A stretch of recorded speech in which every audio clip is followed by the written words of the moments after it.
Good morning सगळ्यांना. सकाळी-सकाळी व्हिडिओला सुरुवात केलेली आहे आणि आज आहे संडे. संडे म्हटलं की सगळ्यांचीच लेट अशी सकाळची सुरुवात होते आणि माझी सुरुवात ना पक्ष्यांपासून, झाडांपासून होते. झाडांना माझी दररोजची झाडं आहेत ते दररोजचीच फुलं येऊन गेलेले असतात. एखादं फूल येतं, कधी येत नाही. पण त्याच्याहून हात फिरवल्याशिवाय किंवा कोणत्या कळ्या आलेल्या आहेत, कोणती फुलं आलेली आहेत, हे बघितल्याशिवाय मला काही करमत नाही आणि सारखी झाडं इथून तिथे पोझिशन अशी सारखी चेंज करते. तुम्ही पण असंच करता का? नक्की मला कमेंटमध्ये सांगा.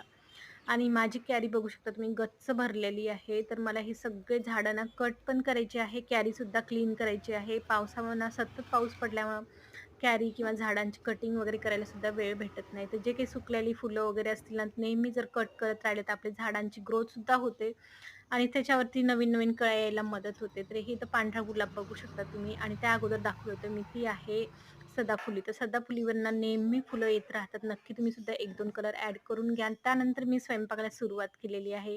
संडे म्हटल्यावर ना नवीन असं काहीतरी नवीन राहतं. पण यावेळेस फक्त स्वयंपाक करत आहे भाजी आणि ही जी बॉटल आहे ना मी भंगारमध्ये टाकली होती. त्याच्यावर फक्त पेंटचे डाग पडलेले होते म्हणून. पण तरी आता मी परत काढली त्याला आणि एखादं झाड लावू म्हटलं. त्यानंतर भाजीपाला वगैरे भरायला घेतलं कारण फ्रीजसुद्धा खाली झालेलं होतं. फ्रीजसुद्धा मला क्लीन करायचं आहे. पण आता बघू, आता पुढच्या आठवड्यात करून घेईन. एकदम काही खूप घाण झालेलं नाही. फक्त वर मी साफ करून घेतला आता आणि सगळ्यात जो काही भाजीपाला धुता येईल तो धुवून घेत असते. कारण माती बघू शकता तुम्ही. एखाद्या वेळेस आलू ना खूप क्लीन येतात आणि एखाद्या वेळेस त्याच्यावर धूळ बघू शकता तुम्ही किती आहे. तर ते सुद्धा आपण असं वेळोवेळी आपण जर स्वच्छ करून ठेवलं तर फ्रीज त्यामुळे घाण होणार नाही जास्त. तर मिरचीमध्ये बघू शकता हा जो पाला आहे ना, जर आपण असाच ठेवला तर मिरच्या लवकर खराब होतात.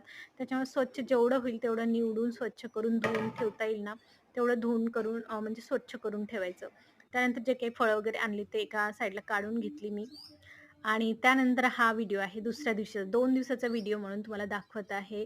तर काल जे मी म्हणजे क्लिप अगोदर दाखवलेली होती ती कळी बघू शकता तुम्ही आणि त्याच्यानंतर दुसऱ्या दिवशी मस्त फुलं उमललेली होती ही आणि कलरसुद्धा खूप सुंदर निघालेले आहेत. तर मला ह्याची रिपोर्टिंग करायची आहे आणखी.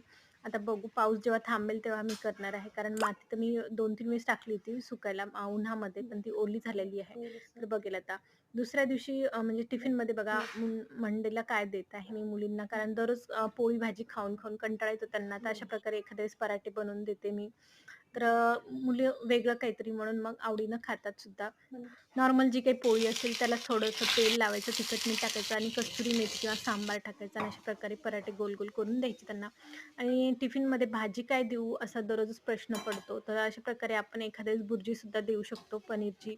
माझ्या मुलींना खूप आवडते. जास्त कांदा टाकला तर टेस्टी होते. कस्तुरी मेथी टाकायची त्याच्यामध्ये एकदम भारी लागते. नक्की करून बघा. आजचा व्हिडिओ तुम्हाला कसा वाटला? आवडला तर लाईक, शेअर, सबस्क्राईब करायला विसरू नका.